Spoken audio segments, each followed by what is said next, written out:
Can everyone hear me? I hear Yes. you. Okay, thank you.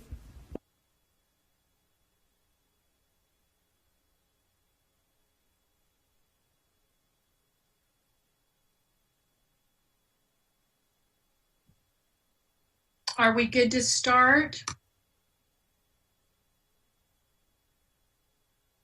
Not quite. Okay, Yeah, just let me know. yes, ma'am.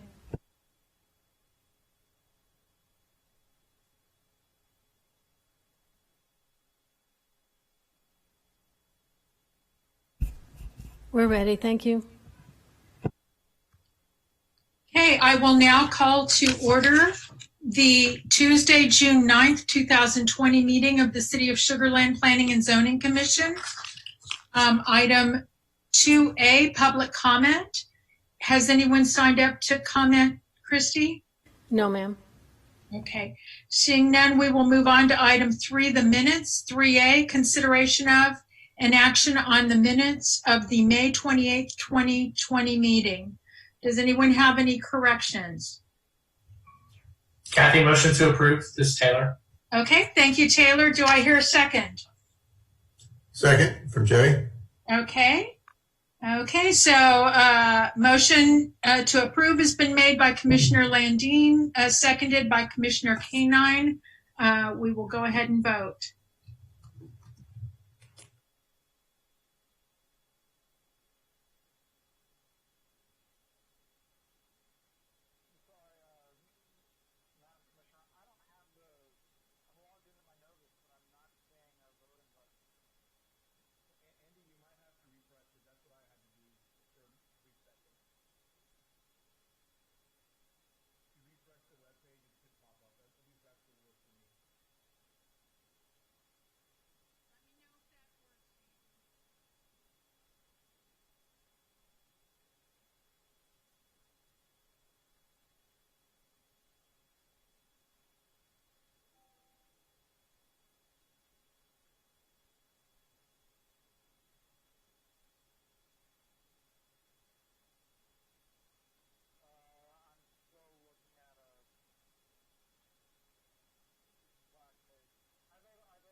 Ma'am, I think we have a speaker problem. Hold on just a moment, please.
There we go. Okay, can you guys hear me now?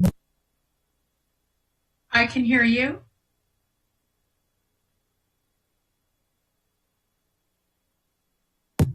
For a second, I did. I believe we're okay to continue. Okay. Item 3, the minutes, 3A. Oh, we did the minutes. I'm sorry. Item 4, fact finding and recommendation, 4A.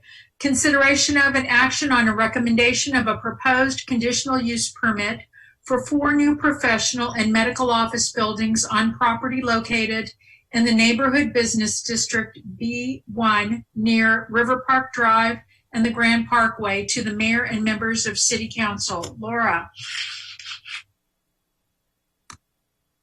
Good evening. So it's been a while. This was the first meeting we had on this with the public hearing was on March 10th before COVID hit. So it has been a while. So I might take a little bit more time to get a little bit more into the details just to remind you exactly of what we're looking at. So here in the overview, you can see in black the 2.467 acre commercial reserve.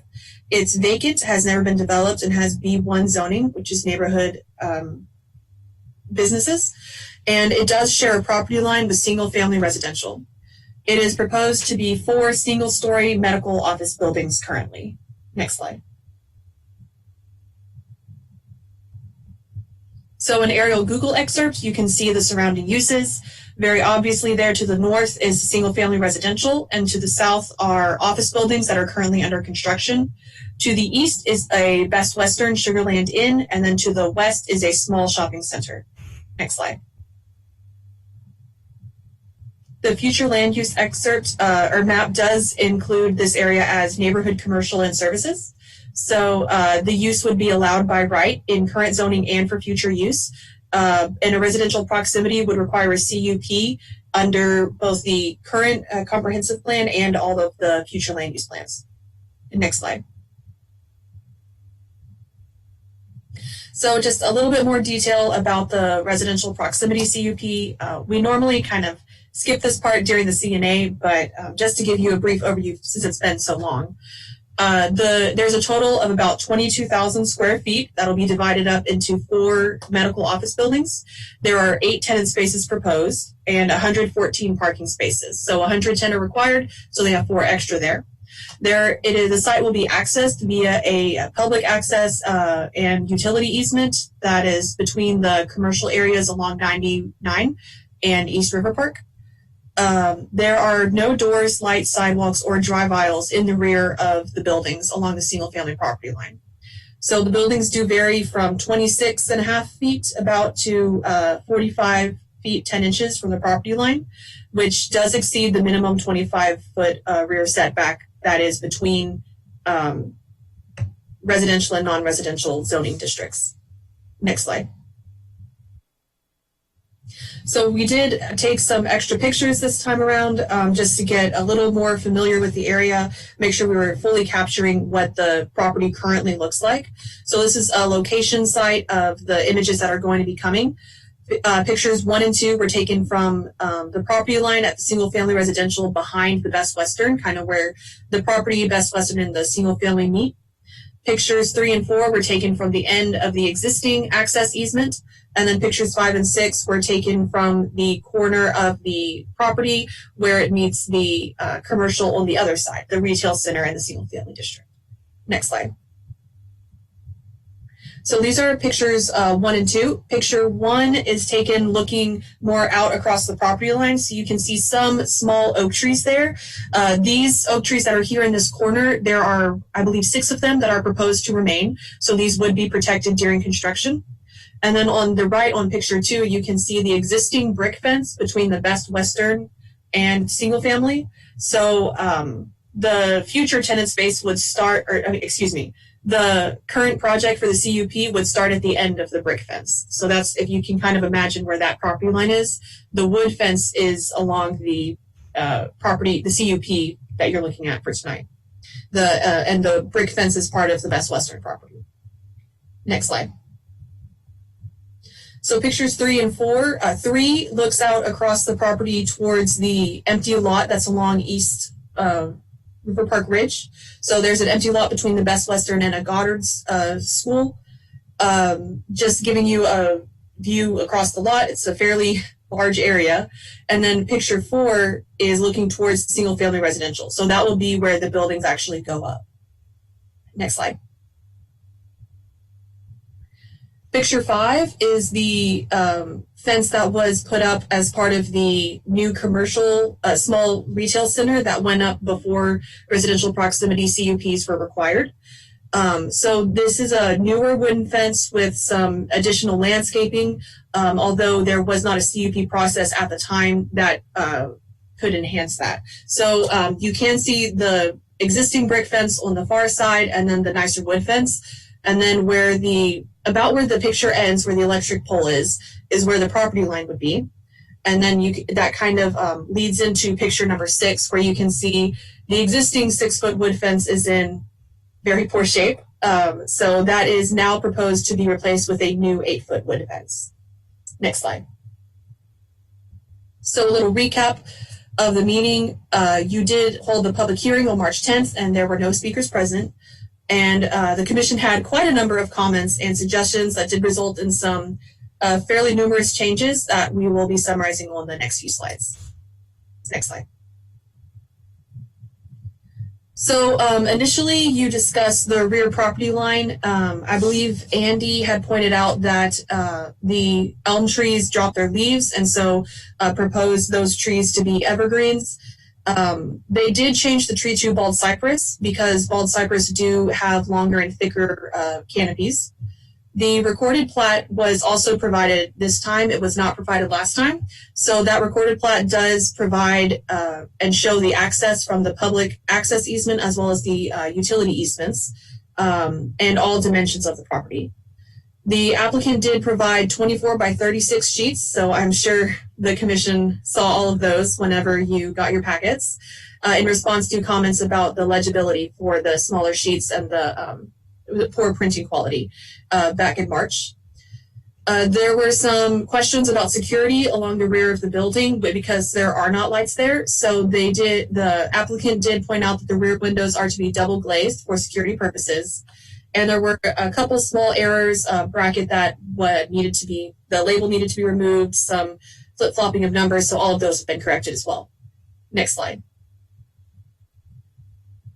There is a new proposed 8-foot wood fence with a cap and baseboard. Part of the commission's larger debates that evening in March were if the new fence is, if there's going to be a new fence and it's only along this property, how do you keep from having one residential owner with half wood, half masonry kind of issues with that? And so the applicant is willing to fence the neighboring properties with owner permission, both residential and commercial. So they are willing to reach out to those neighboring property owners to help get the 8-foot wood fence to be complete from the brick at the Best Western to the brick that's near the corner at 99. Also, the trees and light pole locations were a bit too close in the previous submittal, so they have revised the locations throughout the parking lot so that the light poles will not be blocked by tree canopies. And they did also change the tree species so that it has a more open canopy, so as the tree does mature, light can pass through the canopy more easily. Next slide.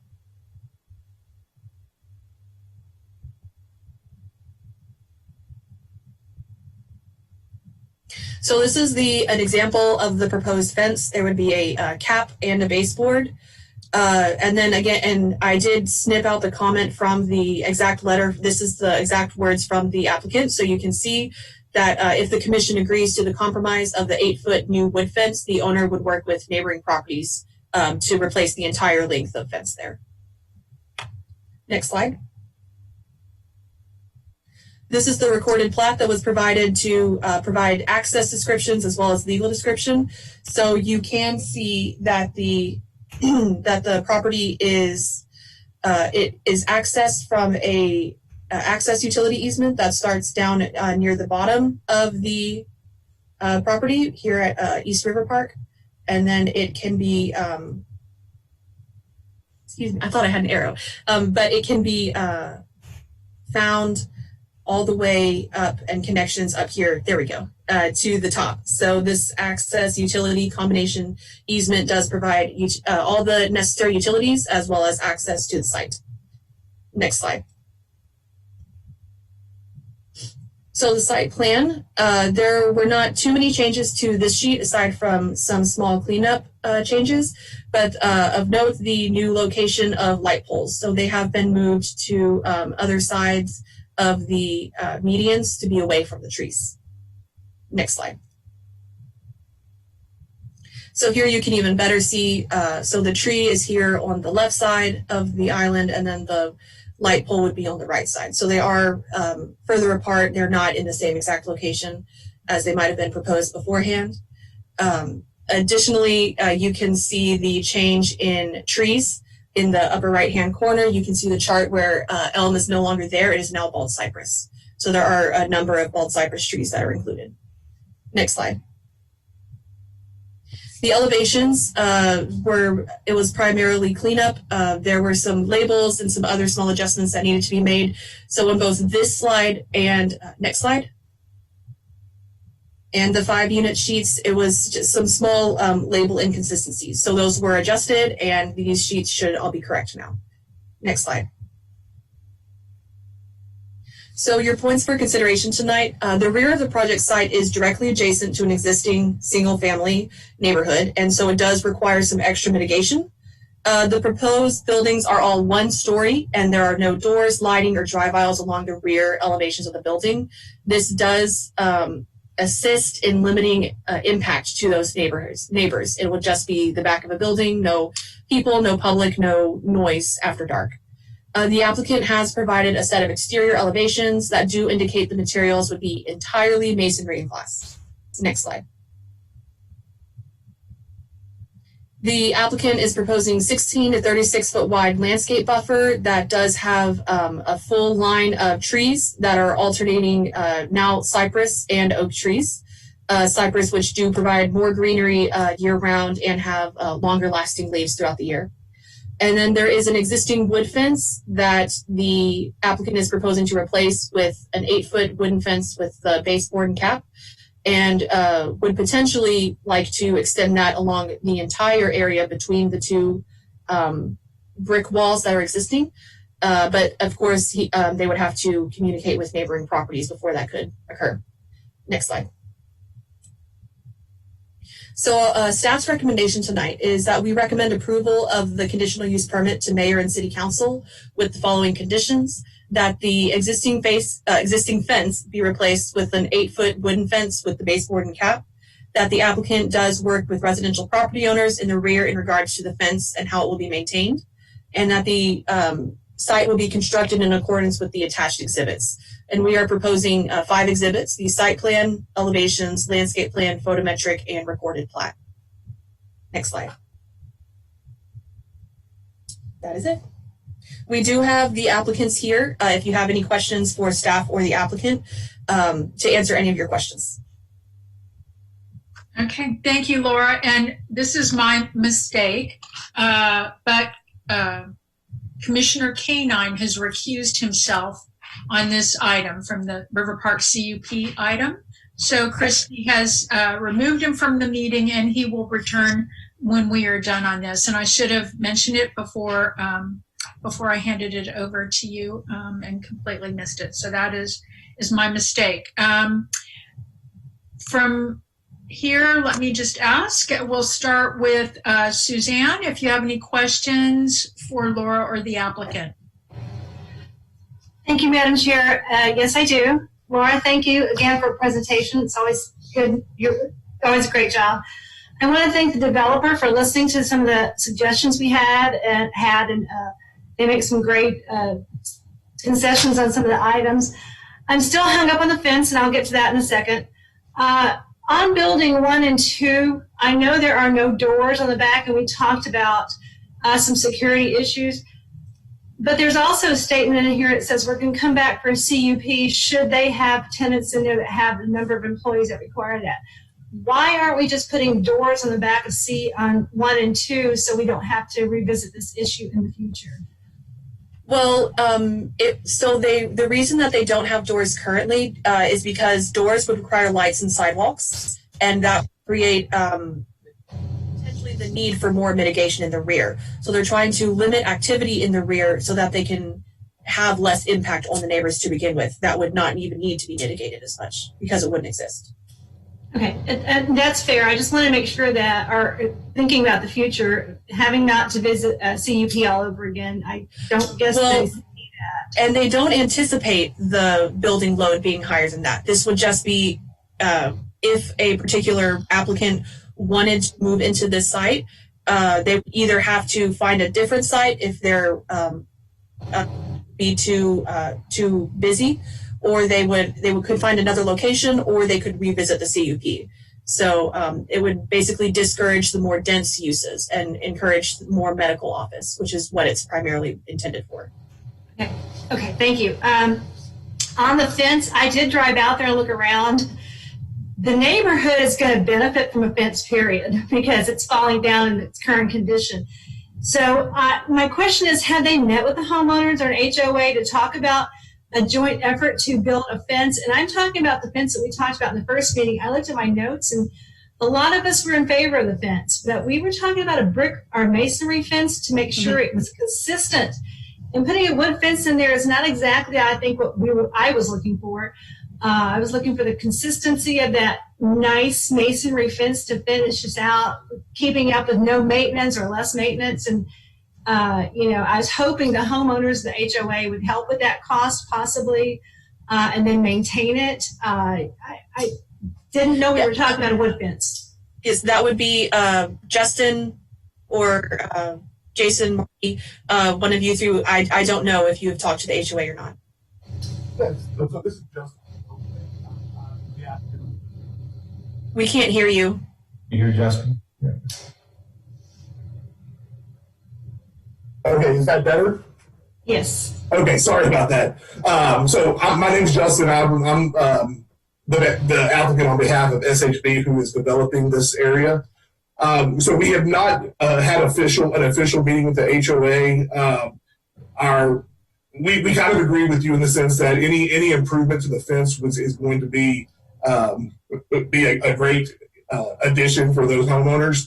Our thought was, because there's going to be that gap of fence left between our property line and the two homeowners on either side.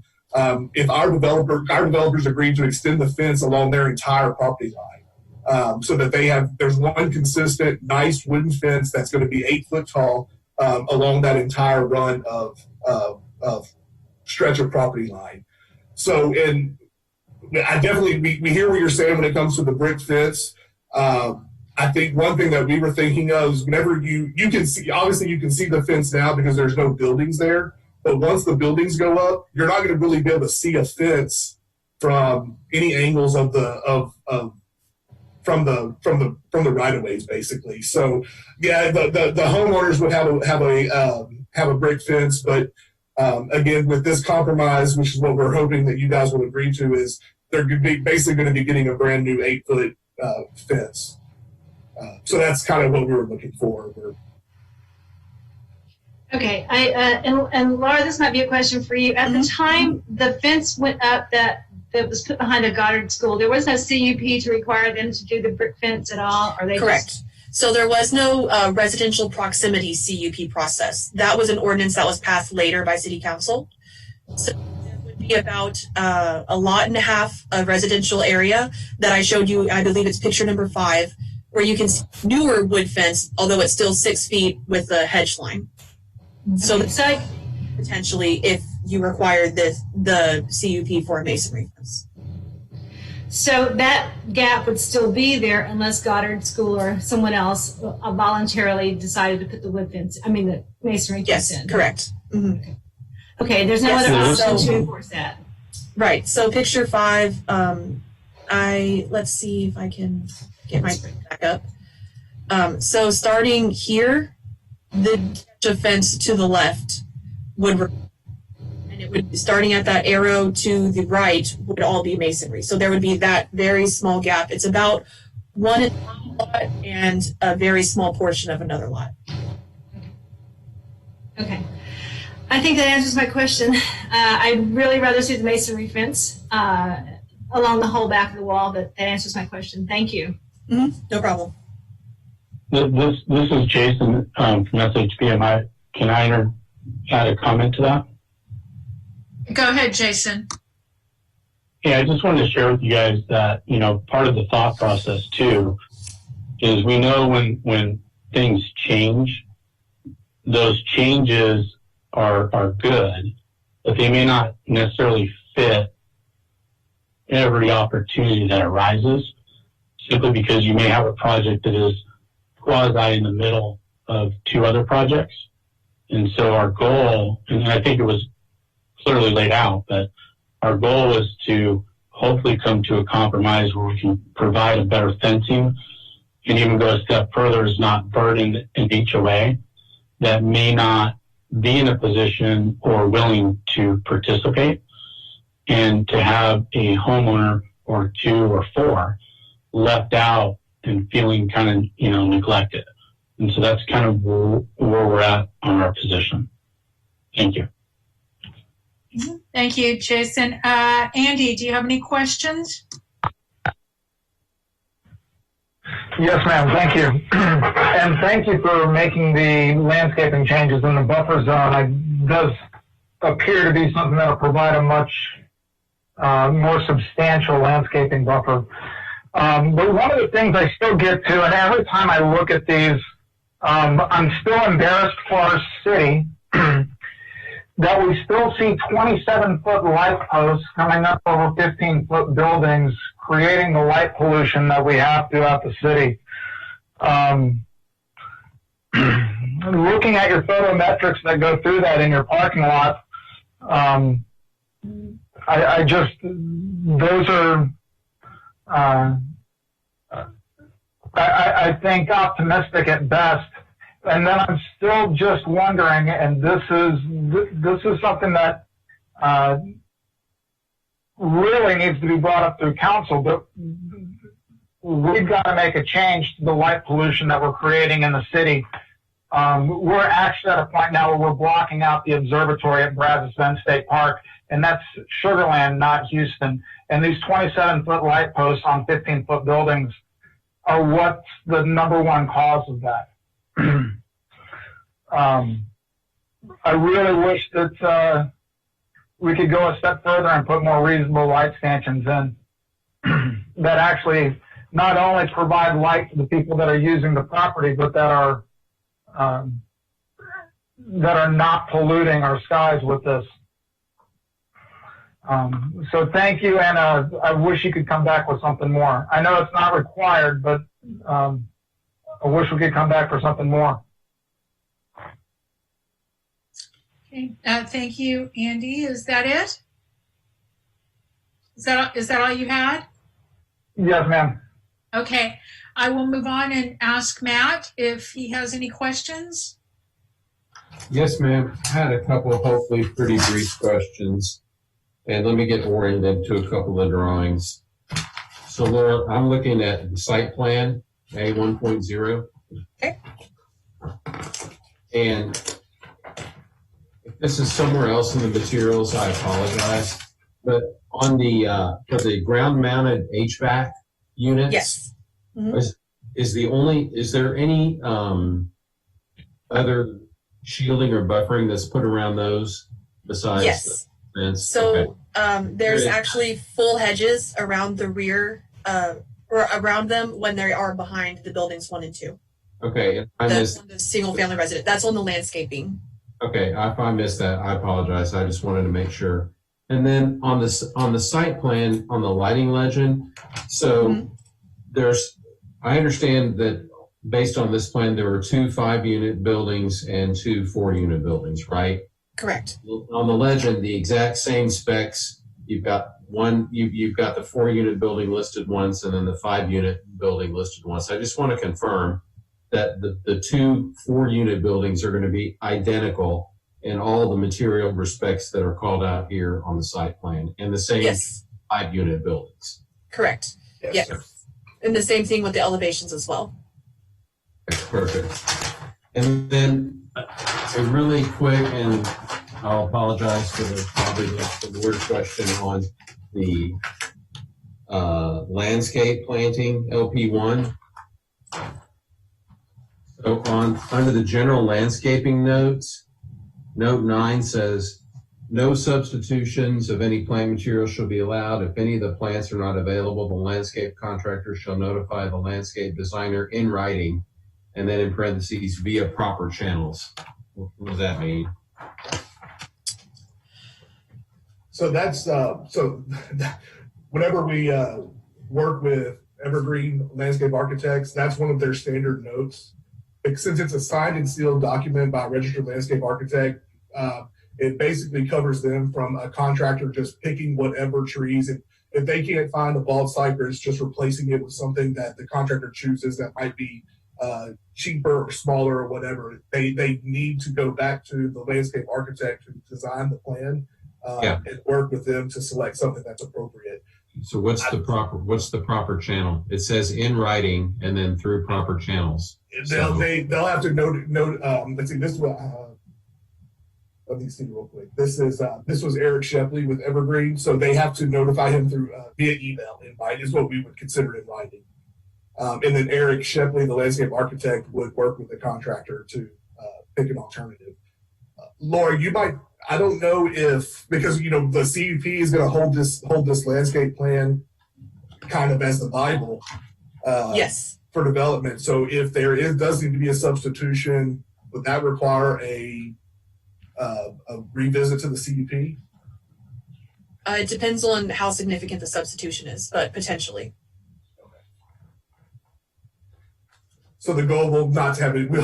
Obviously, we don't want any substitutions. Right. Mm-hmm. And so this note, so the proper channels would be, it needs to go to the landscape architect. It can't just be the subcontractor notifying the general contractor.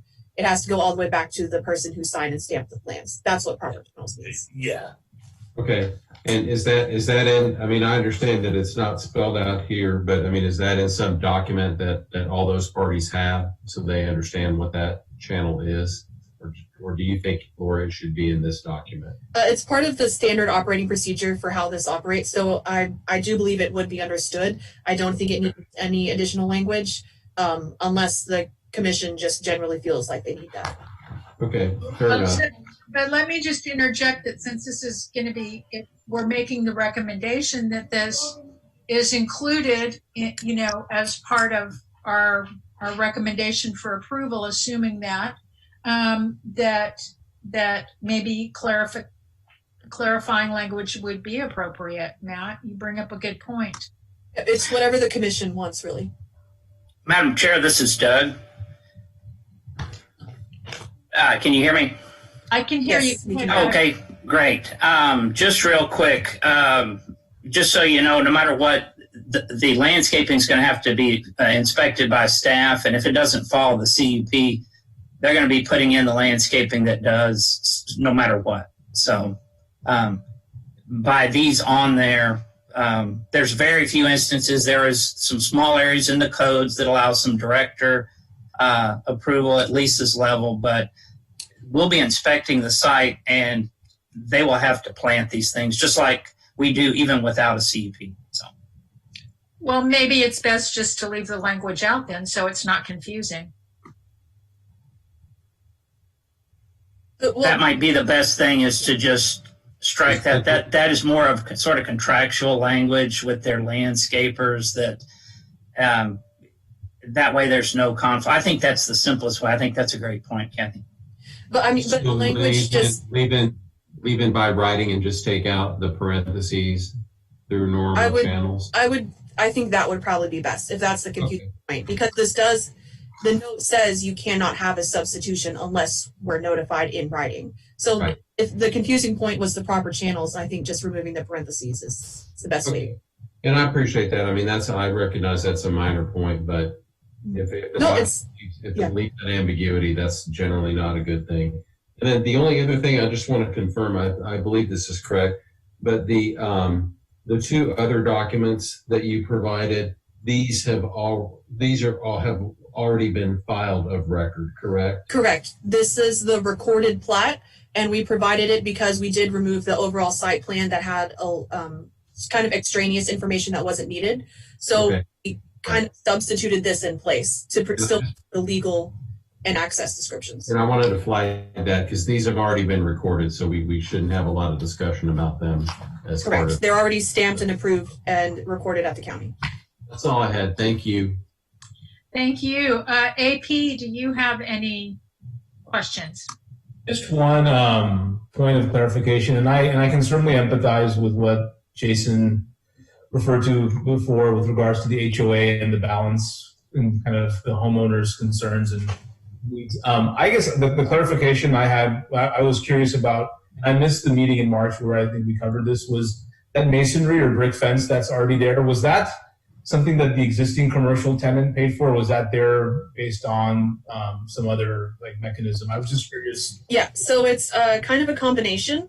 So the area that's along 99 was actually put in as part of the lid in conjunction with the HOA. And the area behind the Best Western was put in with conjunction between the HOA, the lid, and the Best Western. So it's kind of multiple parties helping with both of them, although they are different parties because it's on different pieces of property. Okay. Yeah, that was the only curiosity as far as why that was there. And then I understand why the wooden fences are there and so forth. So I appreciate the compromise that we're trying to strike here. Not ideal, like to Commissioner Watley's point, but certainly understand it. So no, that was the only item of clarification I had, Adam. Okay, thank you. Taylor, do you have any questions? No questions from me. Thank you. Okay, Carl. Yes. On the existing elevation, I guess the A5.0, I just want to point out that they've got just where they're doing that corner, that top bit. My question is, it looks like the ephes instead of and I can't figure out if they're constructing it from scratch or what. If anybody. I'm not sure where you're talking about. Go to A5.0 and look at the drawing adjacent to the bottom of the page there, up in just the top of the I don't know what you'd call it. So the building section where it says number 1 in the bottom right corner? No, A5.0. Right. Where are you talking? I'm talking about the drawing number on sheet A5.0. It might be 2. 2? Is that? Okay, 2. Yeah, okay. Right there, go from the 2. You see that upper brick part of the roof and the top part? My question is, I want to make sure that is actual construction. It looks awful lot like an ephes that we don't like. Laura, I think Mr. Stevens is talking about there's kind of it almost looks like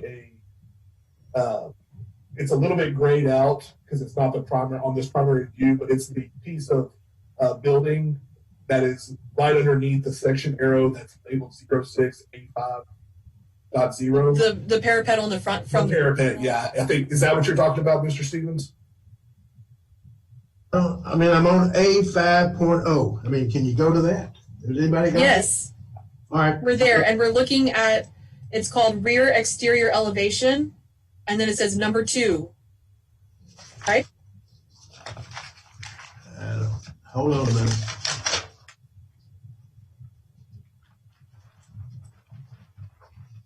Yeah, it's in that. It's number 2. It's those corners. It's just the way they. And it says that it's stucco and all that. So I beg the question of all that. I don't want that styrofoam stuff.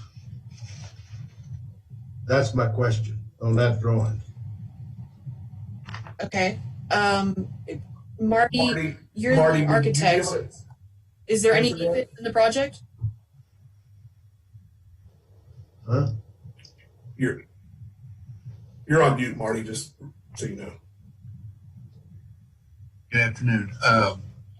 The project is stone and stucco, and the stucco finish top coat is the same, whether it's over Portland cement or whether it's over an EFA shape. When it comes to articulate and very complex shapes, such as the cornice up there, no one in the United States is going to form that out of Portland cement. This is where EFIS is used and covered with a stucco top coat. So it is exactly in appearance and wear and tear as true Portland cement stucco.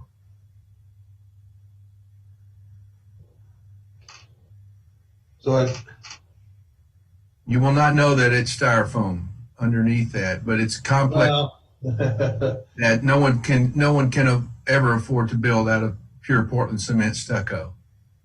The buildings would be very, very plain if it weren't for that capability. And we cover it with a stucco top coat and color. And there is no discernible difference in the finish or the color or the durability. And there are no issues with maintenance of that product when it's up on the top of the building. It's ubiquitous. It's everywhere you go. And it won't look any different or wear any different or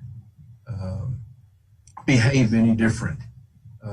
We are forced to use it. There are no trades, or even if there were, no one could afford it to shape that on any building out of real stucco cement. So wherever you see a cornice or a molding such as that, it is going to be EFIS underneath that stucco top coat. Well, my only comment is we have not approved any of that, to my knowledge. Anybody on the commission want to take exception? That's been a very touchy subject with us. Carl, this is Doug and Kathy. Part of the challenge here is, unlike a PD, the conditional use permit does allow you to codify the elevations, but the state law took away the ability to require a particular finish. And the state really tied our hands on that. We can, what the applicant shows, we can codify through the ordinance, but we cannot make them remove EFIS. And believe me, that is one of the challenges. Now, as the architect said, they're putting a coat, an external coat of stucco on that, which has still normally been what is the most outer coat. But I need to caution on this due to the unfortunate state law situation. And I don't know if Shay has any further feedback on that. Actually, Doug, thank you for chiming in. I was actually just looking it up on my computer before I spoke. But yes, unfortunately, the legislature has kind of tied the commission's hands at this point with regards to building materials. I hate to interrupt, but may I interrupt with one quick follow-up on that? Yes, Matt, go ahead. The building materials that are being proposed are found in one of those codes under the legislation that makes it appropriate for use. Shay, is that accurate? If you're talking, are you talking about one of the international codes? Well, and I'm doing this building from codes. I apologize, but I thought that the statute that regulated our ability to regulate building use materials said that as long as the building material was contained in one of 3 different codes, that it was acceptable for use. All I'm trying to ask is whether or not they're proposing. Yeah, these are all in those codes. I don't know what I'm asking, that what they are proposing can in fact be found in one of those code documents. Yes, it can. Okay, thank you. Sorry for the interruption. Yeah, thanks, Mike. Yeah. The other question, comment I have is on the lands. I'm using the landscape plan to point out. And this calls out on the back side of this, of the property line, it calls for an 8-foot AE and UE. Correct. And I haven't seen it when you got there's a 16-foot split UE. I can't recall ever seeing an 8-foot AE with the 8-foot UE. It's always greater than the. Yeah. So that might not be what you're used to, but that is what is recorded on the plat. That's why we included the recorded plat.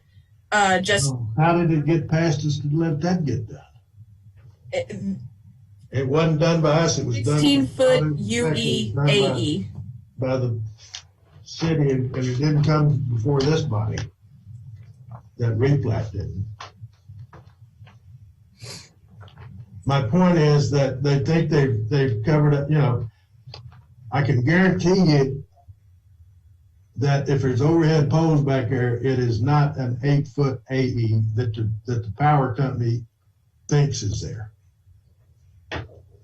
And these trees, that's the whole thing. I don't know how it got passed. This was a replat that was done by bypassing us and going to the mayor and city manager, however they'll do that. But I guess the point is that that's how it's platted, so it's not really something under consideration for us, right? I'm just saying to you that those trees that are adjacent to that 8-foot is in the AE, and when those trees get big enough and they get in those power lines, don't call me. Anyhow. So are you proposing that they move them or change them, or what?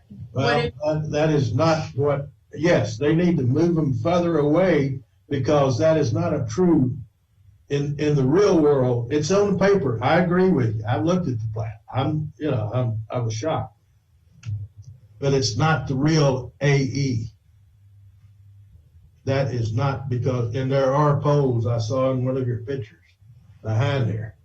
And it's at least, I can't remember all the numbers. If Jay was here or Dan was here, they could answer that question.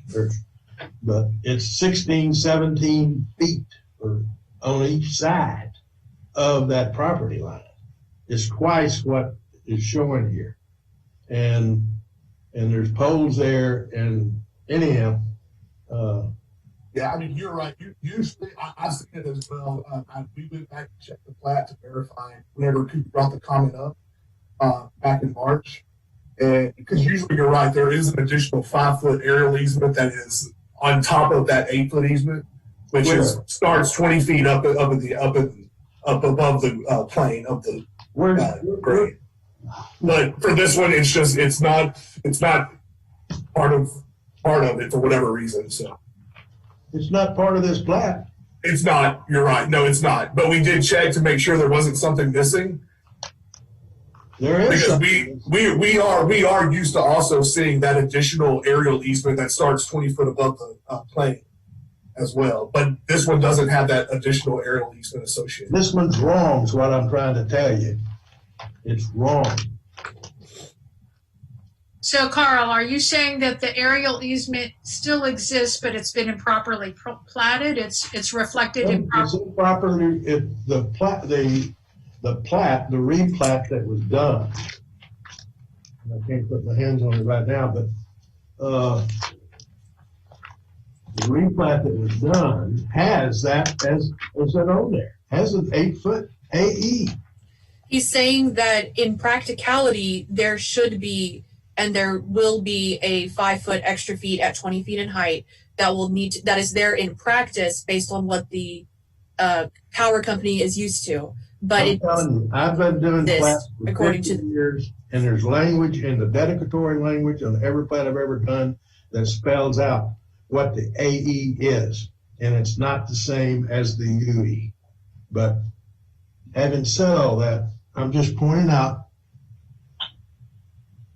error. So Carl, here's my recommendation, that if you think that's an issue, that maybe we should, whatever motion gets made, that we should have them research it further and see because I certainly don't want to see trees go in, but, that we make the recommendation that it be researched further and clarified exactly what the expectation is of the utility company. If it was improperly platted, then the utility company has the right to come in and still take trees out. I don't want to see that happen. So before it goes to council, maybe. Okay, Madam Chair, I hate to interrupt, but the plat is what it is at this point. It is outside the scope of the CUP that you are considering, regardless of whether there may be a problem with it. That is a separate issue.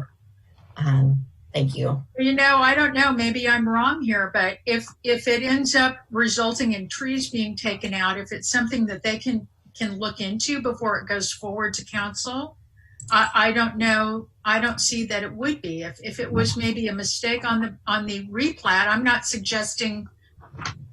I don't know. I'm not suggesting that anything changed. Just that they look and make sure that HLMP or whoever, Centerpoint, doesn't have the expectation that they can come in and it's going to be different.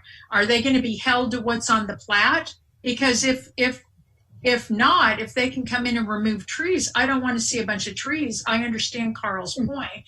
And if that can be clarified before it goes forward to council, and council can have them move the location of the trees so they're not taken out by Centerpoint, I don't think he's proposing anything about changing what's been platted, just clarifying what Centerpoint's rights are if it has been inappropriately or mistakenly held in a replat.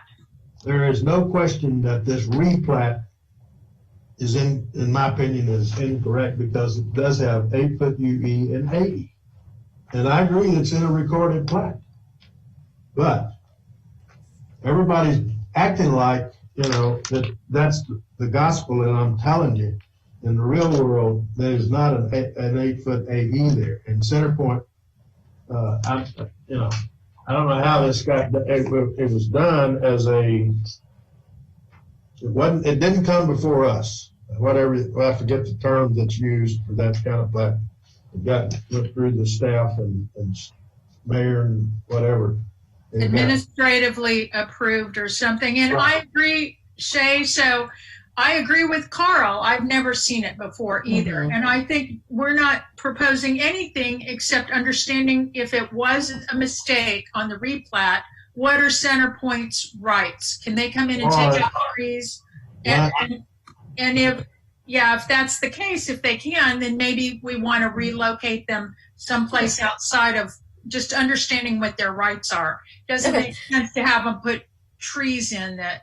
So if that could maybe be corrected, if that's not an issue that we can consider, then so be it. But that's, I think, what the issue is.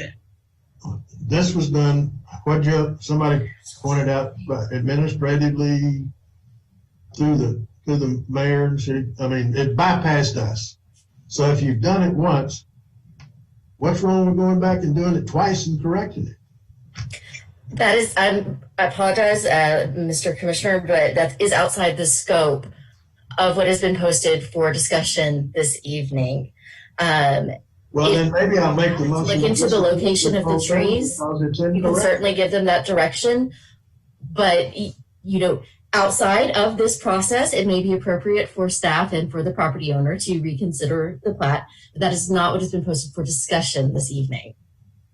Right. So that I understand. And my only question is, would it be appropriate to have them look into that before they go forward to council? Yeah, you would like to give staff that direction. I think that would be appropriate. Okay. And any motion that we make. I might also just a suggestion, maybe asking what the commission might feel comfortable as far as the location of the trees to the easement. So do y'all not feel comfortable if they're within 5 feet and you want them further than 5 feet, giving some kind of direction like that? Or the trees need to be at least, because the 16-foot utility easement is there. So if you feel comfortable saying, well, typically there's another 5 on top of that. So requiring that the trees be a minimum of more than 5 feet, that might be something you could consider the location of the trees as regards to what we have. That doesn't stop somebody coming back later and planting trees, because who's going to know that they planted more trees?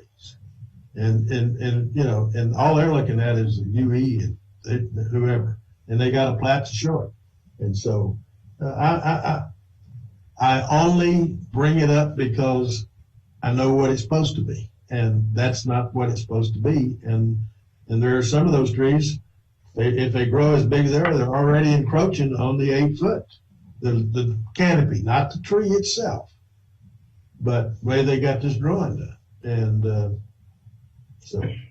No, I agree with you, Carl. We've never seen it before. And I think the best, I don't know, Laura, the best to me would be to point out the discrepancy, the possible discrepancy we see in any motion, have staff research it before it goes forward to council, and for staff to make the best recommendation and council to deliberate that as far as what the options are from there. And Laura, this is just, I could pull the recorded HOP easement document that came through the title report and share that with you. Okay, thank you. That will be helpful. What was that? I didn't hear that. What? The easement that is recorded for the 8 foot AUE, I can get the recommendation, the English from the surveyor and share that with Laura. We've got a copy of the recorded plat that shows that. No, he's going to provide me. The easement was recorded by separate instrument, and that's a separate document. He's going to provide me the separate instrument paperwork for the recordation of this easement with all the language that it entails, so we can look at the details. Okay, I think that's a reasonable compromise, and then if that's acceptable to Shay, I don't want to do anything that's outside of the purview of this meeting, but if that's acceptable. Hey, this is Jason. That would be an acceptable approach. Oh, sorry. This is Jason with SHP. Can I make a comment? Yeah. Is there an opportunity or direction to where, I mean, I heard one person mention possibly moving trees and stuff like that. I mean, we'd certainly be amenable to that. That doesn't stop the problem. Somebody else comes and buys this property, they can then come in and put trees wherever they want because it's still an 8 foot AEUE. And you got the same potential problem. Right, Jason. I think what we need to do is just quit discussing this. We've given some direction, I think, to staff. They need to look into it and see what the rights are. If it was improper, what the options are. If it was improperly, noted on the replat, or what CenterPoint's rights are. It may be that they're perfectly fine where they are. I think we just don't know at this point, and it's not something that we should be discussing. So with that, I think let's stop any discussion about this and move on to any other questions you have, Carl. Those two were all I had. That's all.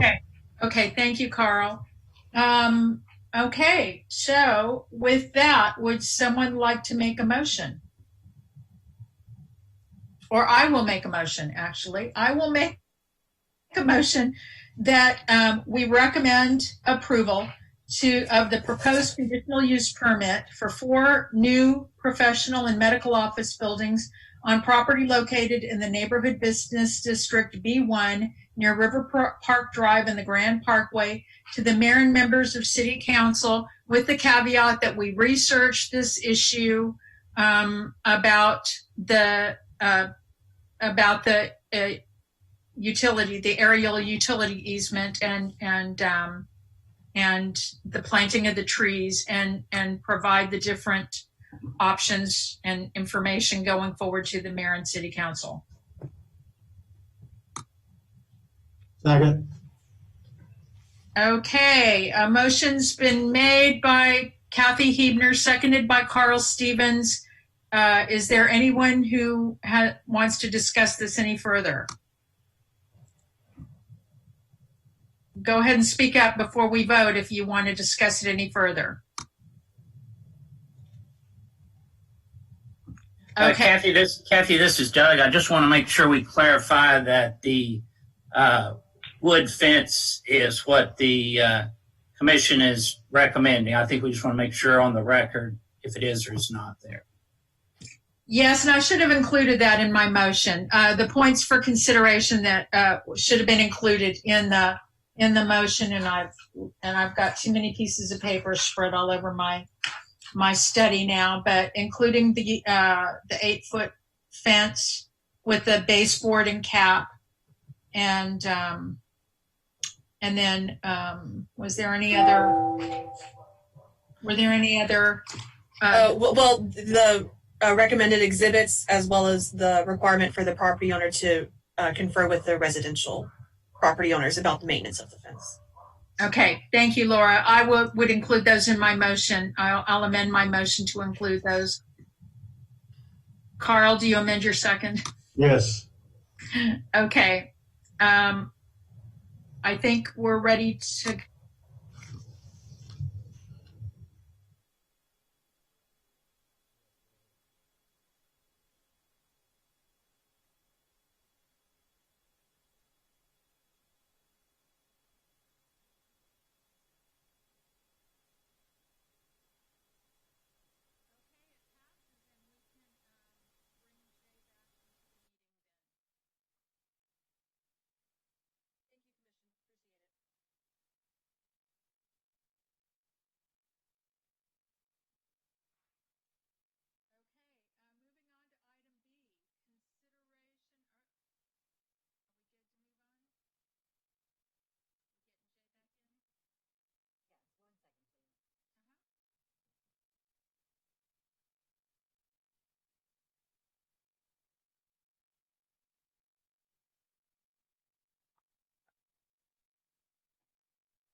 Staff, this is Justin. I'm going to sign off. Thank you, Justin.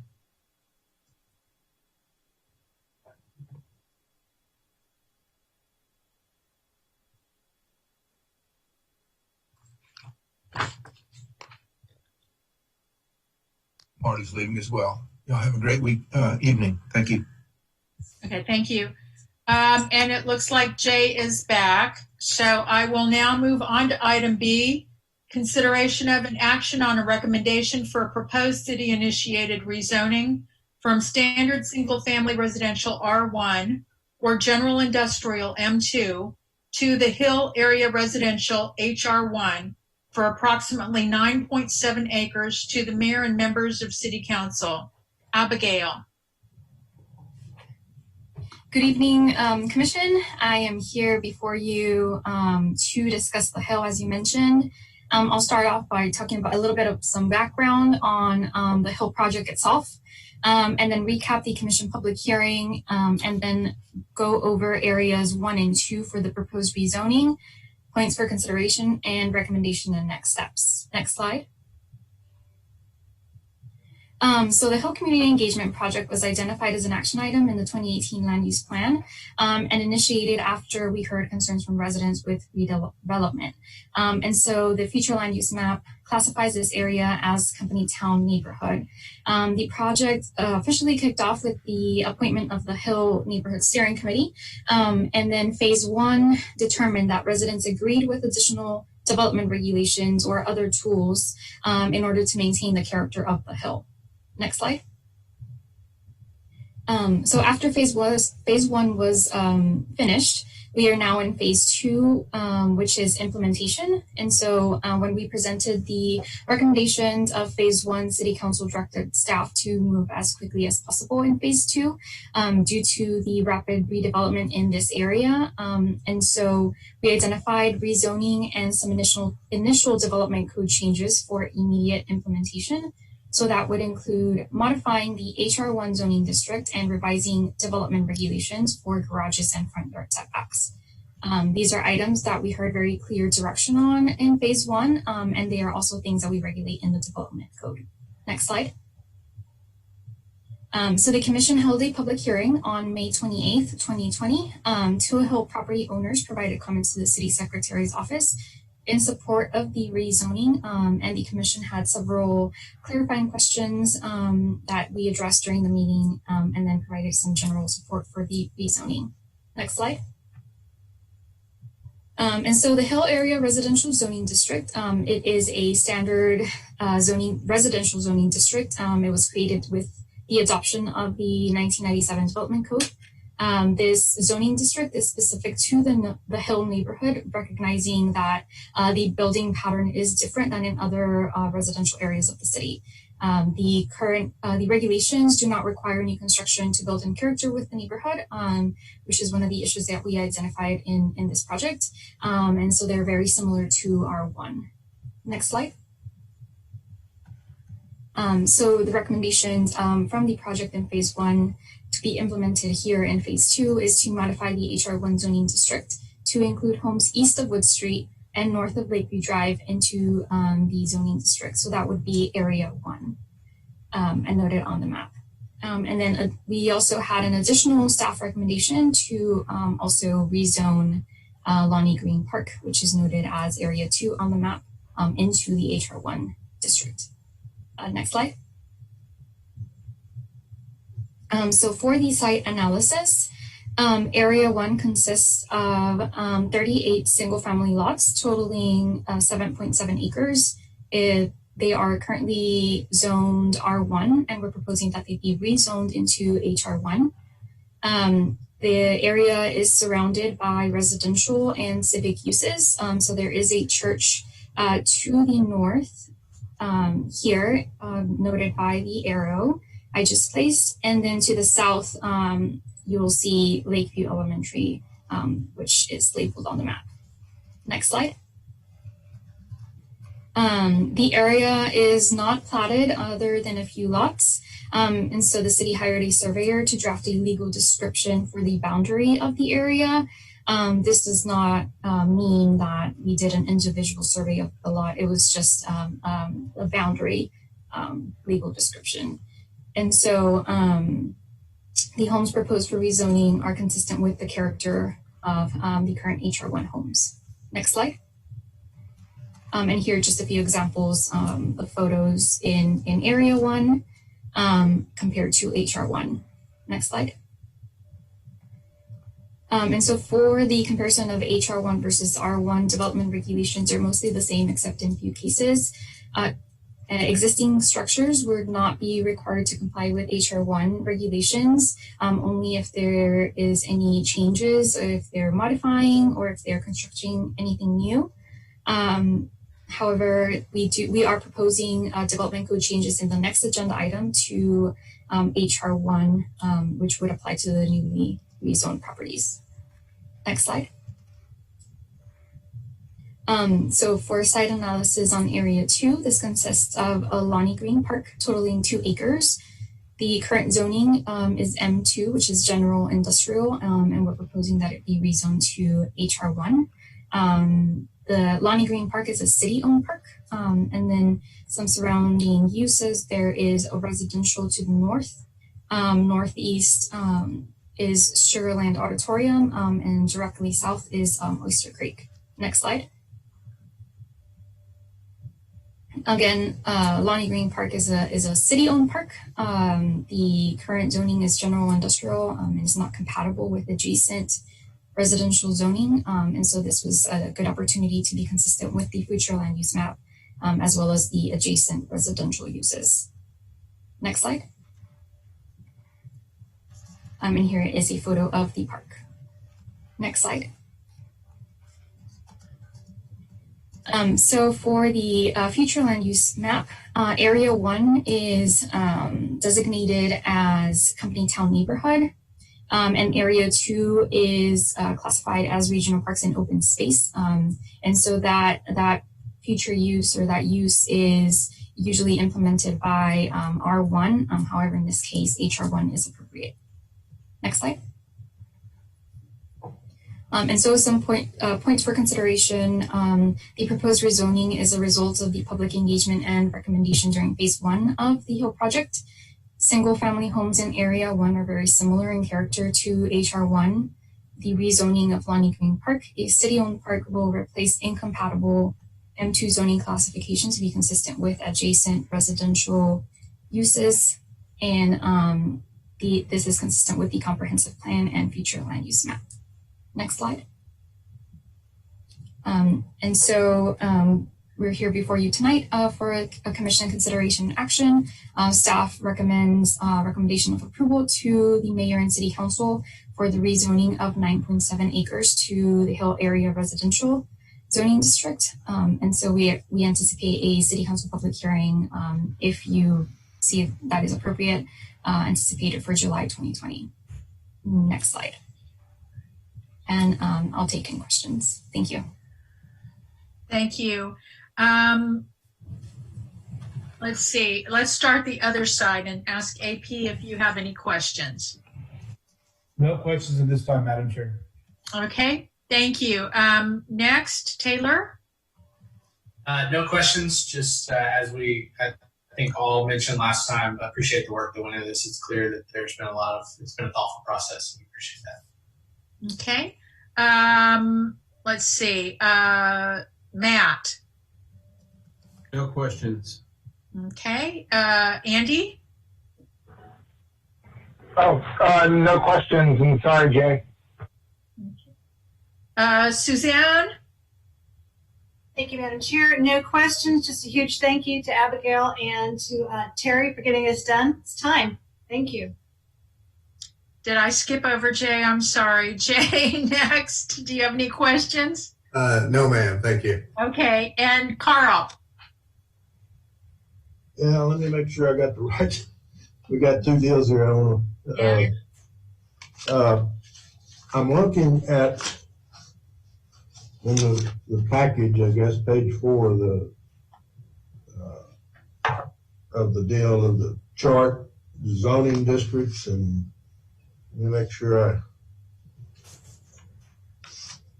some of these. See. I look at the minimum side yard. It says residential uses. It says 10 feet, no change. Okay, but then we look at the minimum rear yard setback, and it says 15 feet. But yet, then it's got reference to I and M. And it says for your. I understand I for your abutting arterial streets, the minimum rear yard is 25 feet. But then M. It says private garages not exceeding is measured from finished grade to height and must be located at least 1.5 feet from any rear or side line. I'm confused because over in the chart we got 10 and 15 feet. Am I missing something?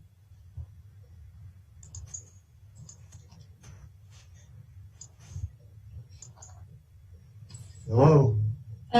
Where do you see the 10 and 15? On page 4 of 12, there's a bottom of the page. I mean, that's a chart.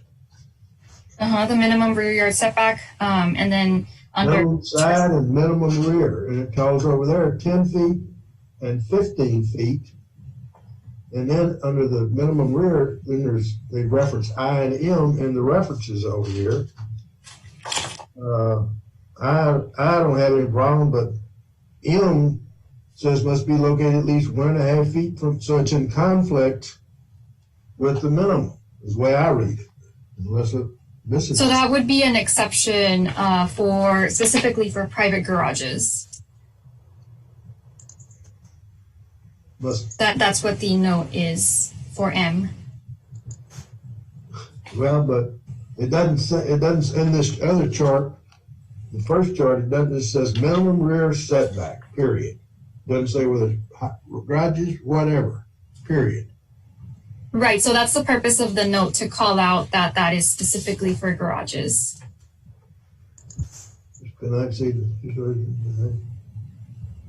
And so in the next item, in the development code item, at least 1 1.5 feet from any rear or side lot.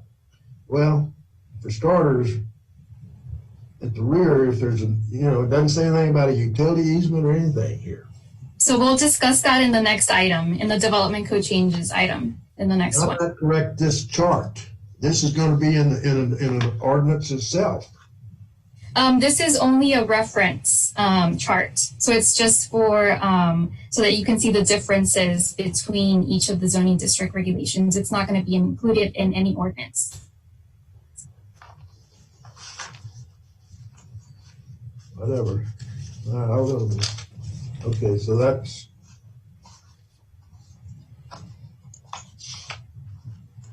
I won't be building over, so I won't worry about it.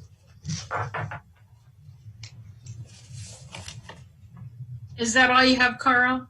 Yeah. Okay, would someone like to make a motion? Make a motion. Okay. Go ahead. Suzanne, go ahead. I'm sorry. I make a motion that we approve the Planning and Zoning Commission, that we approve the rezoning from M2 to H1, the 9.7 acres in the Hill area. Okay, so you make a recommendation for approval, is that? Yes, thank you. Okay, so Commissioner Watley has made a motion that we recommend approval to the Mayor and City Council for this item. Do I hear a second? Taylor will second. Okay, thank you. Is there any discussion? If there is, go ahead and speak up. Okay, seeing none, we can go ahead and vote.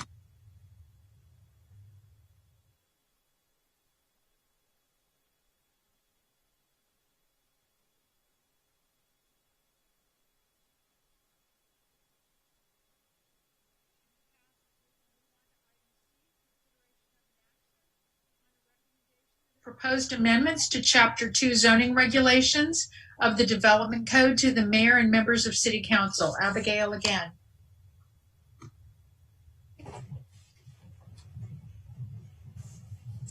So for this item, I'll first talk about the relationship between the Development Code and the HR1 zoning district, the overview of the background and process, and then a summary of the code changes, and then some additional changes that resulted of the public hearing on May 28th and some of the Commission's feedback, and then finish off with recommendation and next steps. Next slide. So just as a reminder, the relationship between the Development Code and the HR1 zoning district. The Development Code is a collection of city ordinances that address aspects such as zoning, subdivision plating, site plan review, and things like that. And the main purpose is to ensure safe, orderly, and efficient development. And then zoning is a tool that cities use to regulate land uses and physical development of land. For example, the size of buildings and the relationship to surroundings, which, for example, that would include setbacks. Next slide. And so for this particular item, the recommendations for phase 2 were to explore front yard setbacks to allow original homes to add or extend porches. Next slide. And then for garages, to explore current garage regulations to address setbacks and height for detached 1- and 2-story garages, as well as attached garages. Next slide. And so these are things that we heard very clear direction on during phase 1. And again, we currently regulate these items in the Development Code. Next slide. As far as the drafting process, STAT conducted a lot of analysis that included lot size, width, and depth. And then we also did some peer city research to draft these regulations. We worked very closely with the development planners, as well as the city's legal department. And then we presented the draft regulations to the Hill Steering Committee, who provided positive feedback. And so they thought that the changes met the intent of phase 1 recommendations, as well as the public input received. Next slide. And so the commission held a public hearing on May 28th, where 2 Hill property owners provided comments to the city secretary's office in support of the development code changes. The commission asked several questions to staff that we addressed during the meeting. And so The commission also provided some feedback to make additional changes to the draft text. And so we've revised the text and provided the document with incorporated feedback in your packet. Next slide. So a quick summary of the proposed changes would be to create a front yard setback for unenclosed porches, allowing them to be closer to the front property line. Distinguish garage regulations depending on the height and type of garage. So that would include attached or detached. Amending regulations for accessory structures other than garages. So for example, sheds and things like that to be consistent with proposed one-story detached garage regulations. Next slide. And then also relocating the HR1 existing and proposed regulations to a new Part 7 within the development code. And then finally to amend other sections to reflect the new location of the regulations in the code. Next slide. So P&Z's review is to provide input on the clarity of the proposed regulations and changes, consider public input, including the committee's recommendation, and then, of course, provide your recommendation to City Council on the proposed regulations, consistent with the feedback of Phase 1 and public input. Next slide. So I'm going to walk through the draft development code changes as they would appear in the new location in the code. And so we've provided a handout, as I mentioned, with the changes as they would appear in the development code. And so any changes that the commission had during the last meeting, I'll cover those separately later in the presentation. Next slide. So again, we're proposing to have the regulations be in their own section in Part 7. So this would be similar to Part 4, the Mixed Use Conservation District. And so all HR1 regulations would be located in Part 7, which would be beneficial for staff and the public to locate any regulation pertaining to HR1 in its own separate section. We're also proposing to amend other sections of the development code as applicable to reflect the code references to the new section. Next slide. And so here you have an outline of the sections within Part 7 that include the purpose and intent definitions, permitted uses, regulations, and such. Next slide. So sections 2-154, 2-155 and 2-157, we had, those would be the purpose and intent, where we expanded the intent statement, the definitions in 2-155. We went ahead and added that particularly for the hill, for attached and detached garages. We also defined the porch and then proposed to remove uses that were previously allowed but not necessarily applicable in the hill in section 2-157. So that included the golf course, HOA facilities, things like that. Next slide. So section 2-158, this is where the district regulations are located. And so the main sections that had changes, either modified or new, were under front yard setbacks and private garage restrictions. Next slide. So for front yard setbacks, we're proposing a new minimum porch front yard setback of 15 feet. This would only apply to unenclosed porches up to 16 feet in height. Any porches that are glass enclosed, screened, or greater than 16 feet, they would meet the principal structure front yard setback of 25 feet. If the homeowner is looking to widen their porch, they would then need to meet the home rear and side yard setbacks. And so as part of the changes, we added some diagrams to illustrate the porch regulation. And then in some cases, however, depending on how close an existing home is to the front lot line, a homeowner may or may not be able to add a porch. We do recognize that there is varying lot sizes in the home. Next slide. We also included some new regulations and modified regulations for private garages. So one of them being a minimum garage setback from the front facade of the principal building, not including a porch. So that would be 15 feet. That would apply to attached and detached garages. And so we've also included diagrams to illustrate the garage setback from the front facade. And then also we clarified that only one private garage is permitted per lot. Next slide. Specifically for attached garages, we're proposing that they follow the principal building setbacks. So that would be a front yard setback of 25 feet. And so that would be also in addition to 15 feet front facade setback to the home. And then we are also looking at the side yard setback, again, similar to the home, 10 feet, rear yard setback 15 feet. And then just for reference, we currently allow attached garages to follow the 1.5 feet side and rear. So then in summary, we were proposing that they follow the principal building regulations. Next slide. For detached garages, we're proposing that there be a minimum distance from the principal building of 5 feet, just to distinguish between attached and detached. Also, a breezeway is allowed and will not be considered attached, provided the garage meets the 5-foot distance requirement. Next slide.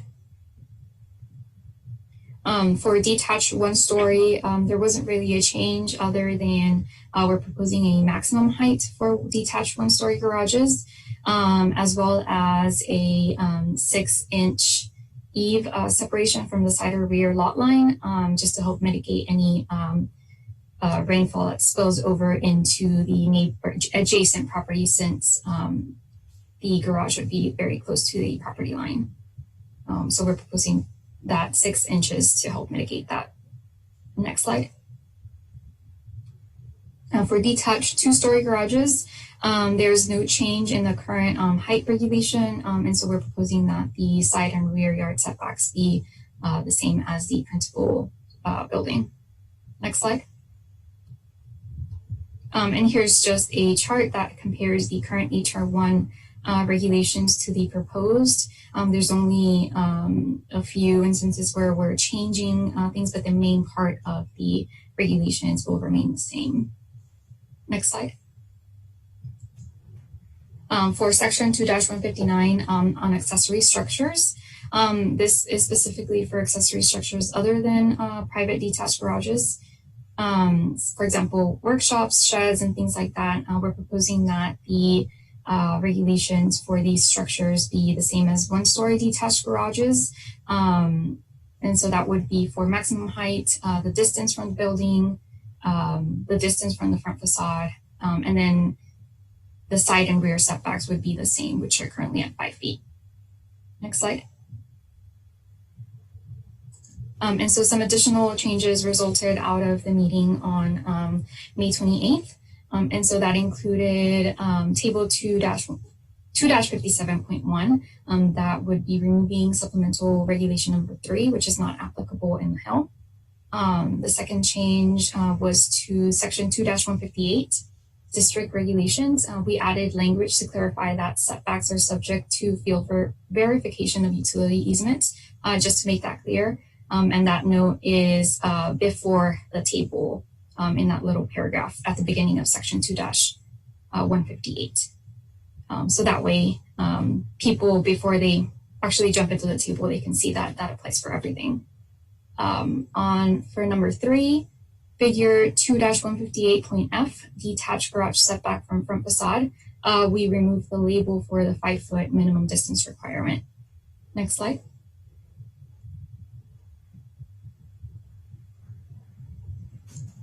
And then the fourth change, let's see, on table 2-158.1 private garage restrictions, we relocated the minimum street side yard setback regulations up a few rows under the private garage restrictions header, so that we could clarify that the setback applies to both attached and detached garages. And so here are some diagrams that help explain, because there was maybe a little bit of confusion or misunderstanding on what the existing regulations are for street side yard setbacks, specifically for front load garages and side load garages. So here the diagrams help explain that a little bit better. These are just for reference. They're not necessarily going to be added into the development code. Next slide. And so just as a reminder, we had some public input for the changes. We gathered input through the city's online town hall platform, where we received 18 total responses over 9 weeks. And so we shared those results with you, the commission, at the public hearing. And so we received positive input where 70% of respondents agreed on the majority of the proposed regulations. And so there were a couple of items where people disagreed, specifically with attached and two-story detached garage proposed setbacks. People thought that garages should be allowed to be closer to the side and rear property lines than what we were proposing. Next slide.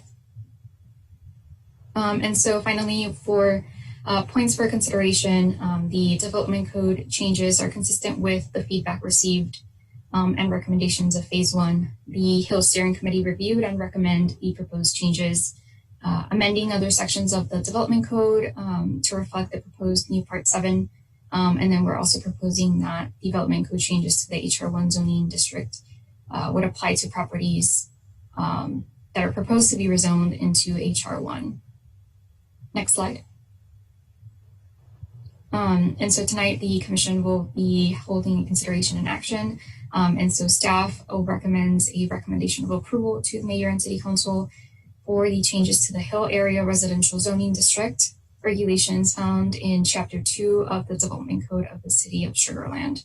And we anticipate a public hearing with city council if you provide your recommendation for July 2020. Next slide. And that is all I have. I can take any questions. Okay.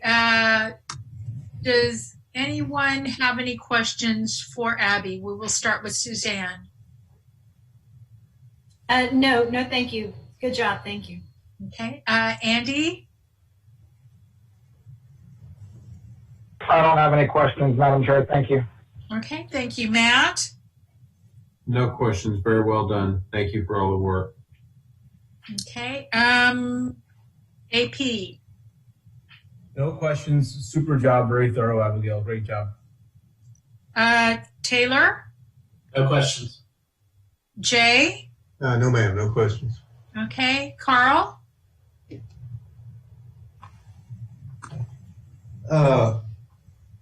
Abigail, on your chart, and my deal at the page, it's, 7 of 10, but you got, I'm confused. It says detached one-story garage, and it has a maximum height and minimum side yard of 1.5 feet, the minimum rear yard of 1.5 feet.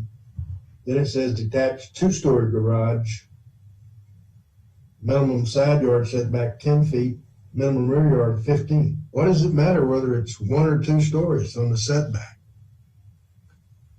I mean, besides 1.5, you can't do anyhow if you're on the back side. But anyhow, I don't understand why they're different. So under the current regulations, it doesn't matter the type of garage. Any type of garage, whether it's attached, 1-story or 2-story, it's allowed to be 1.5 feet from the property line. So that's very, very close. There have been some garages that have been built at that distance. And so during the public engagement process, residents were concerned of having that tall of a structure so close to the property line. So here we're proposing and addressing the neighborhood's concerns with these setbacks to be further away from the property line, since it is a taller structure. So you're doing away with the 1.5, and is that what this is saying? I didn't get that from that, but is that what you're saying? Right. So for detached 2-story garages, yes. But we're maintaining the 1.5 feet for the. That doesn't make sense. It's still a structure. So why the difference? The height difference. a lower structure is allowed to be closer to the property line, as has been historically built in this neighborhood. And for two-story garages, those are proposed to be further away from the property line. What is the, since we don't have a plat, I understand that. So what is the setback? Don't we have one setback for everything? I mean, where's the house? Where's the setback on the house from the side lot? The city has a kind of an overall 25-foot front yard setback. Right. But that was in place after the structures were already built. These are homes from the 1920s, and so the 25-foot setback didn't get adopted until 1997. Yeah. So some of the homes existing don't meet the 25-foot setback. Like this one-story garage, 1.5 feet minimum side yard. That's from the property, not from the street or anything. It's from the property line. Right, and so that's how they were historically built. They were built that close. So I can still build a detached one-story garage 1.5 feet off of the property line. Yes, because that is the character of this neighborhood. We've heard support from the community to continue to allow that structure. Is the detached two-story garages? What did they have a different one? Were they done differently? Is that building lines or building lines? I'm confused. I mean, I know there's probably what you're doing is trying to match what's built. Is that what it is? Right. So the 1.5 feet, at least for one story, would match what has been historically built. However, the detached two-story garage is that's not necessarily in character. And so that's why. Are there any two-story garages built closer than the 10 or 15 feet? Currently there are, yes. Because there was a blanket 1.5 feet for any type of garage. Side or rear? Right. Of course, subject to any utility easements. So are you covering those lots with some wording that says they're grandfathered? This is Doug. Yes, all zoning is grandfathered for existing construction. We don't put that in any ordinance. Okay, so they'd only come under compliance if they tore their garage down and wanted to rebuild a new one. Is that it, Doug, or somebody? Mm-hmm, right. So at that point, they would need to be either 10 and 15 feet. They would have to meet the setbacks. Okay. And I know you got it over here on the next page 10 of that. There's the accessory structure. It says minimum rear setback 5 feet. Obviously, that's subject to if there's no UE back there. Correct. Do we say that? Have we covered that somewhere in this? Yes, so that was a point that you brought up in the previous meeting. And so to address your point, we added additional language in page 6, under section 2-158, right under the blue header.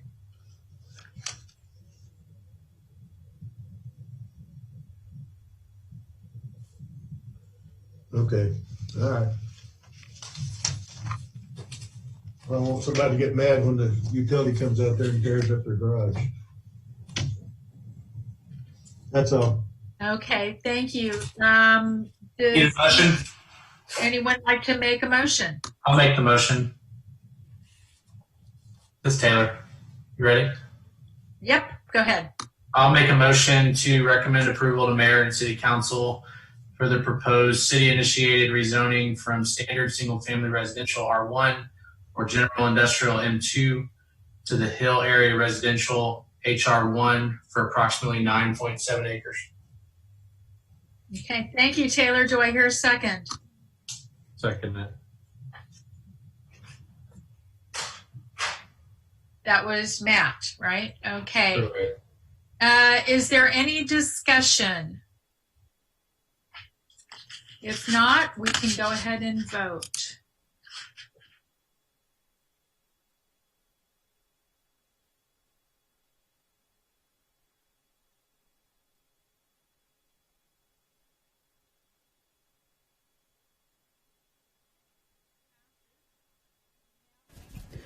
Madam Chair?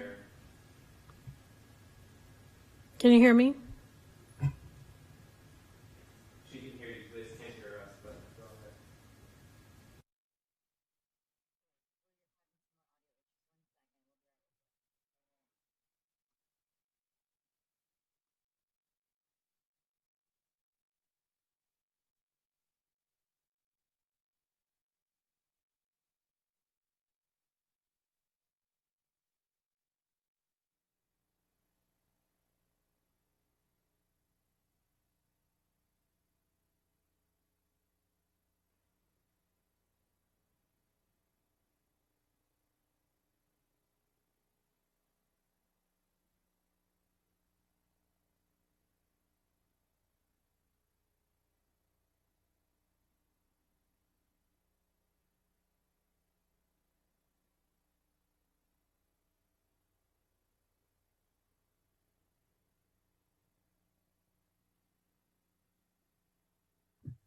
Okay, so we have an issue actually that you see how much attention I'm paying.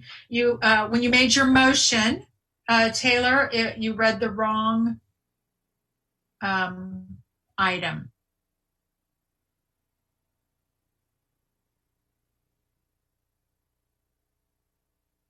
So I'm not sure, Shay, how we correct that.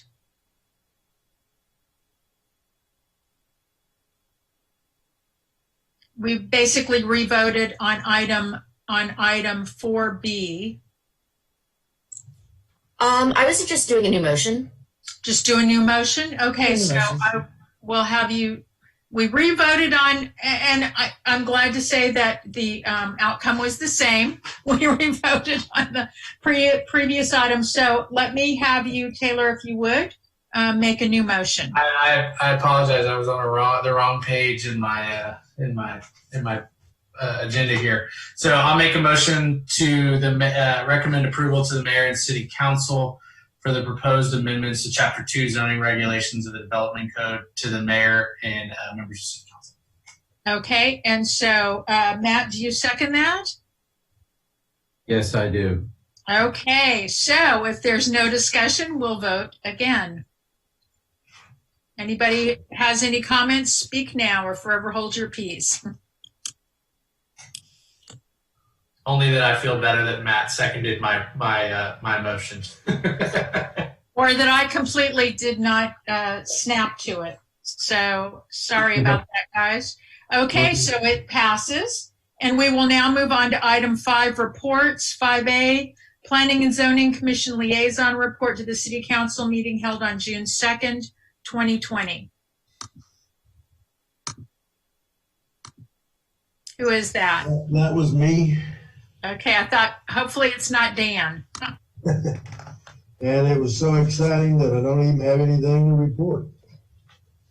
Wow. They didn't have anything for us, and I guess the most exciting part of the whole deal was a contract that they hired a new auditor after being with the other one for 15 years. So that's all I have to report. Okay, thank you, Carl. Item B, city staff report.